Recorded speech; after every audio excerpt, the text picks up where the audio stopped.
Greeting, Moody students, and welcome to week 5 of TH5503, Theological Foundations for Leadership.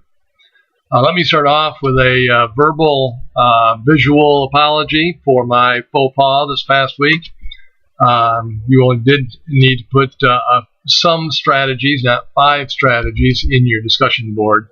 So again, I apologize for that. I trust you got the email from me with my written apology as well. Just a reminder to myself and maybe to all of us that always read carefully. Your 4.1 assignment, you did have to give 5 principles, but in the discussion board it just said some. So again, my apologies. This week we're dealing with a really interesting concept in that you're dealing with leadership and vision.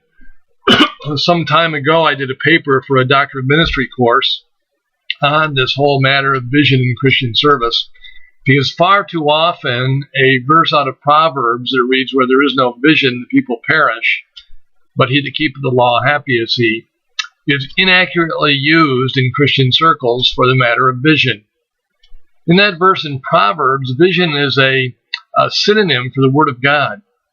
A better verse, I believe, for the business concept of vision is the one I've highlighted here from Nehemiah chapter 2, verse 12, where that phrase in that verse, "what my God was putting in my heart or my mind to do," that really correlates better with what I think the concept of vision when it comes to business or ministry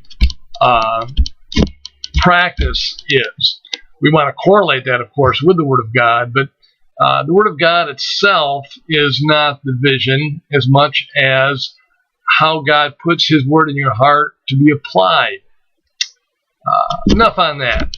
This week, we want you to discuss the role of the leader in casting vision, and we want you to analyze God's vision for humanity in relation to Christian leadership.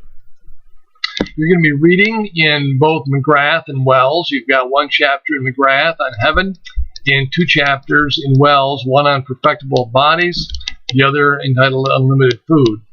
And then there's an article from the ATLA database, and there'll be links in the week's work for you to be able to get to that.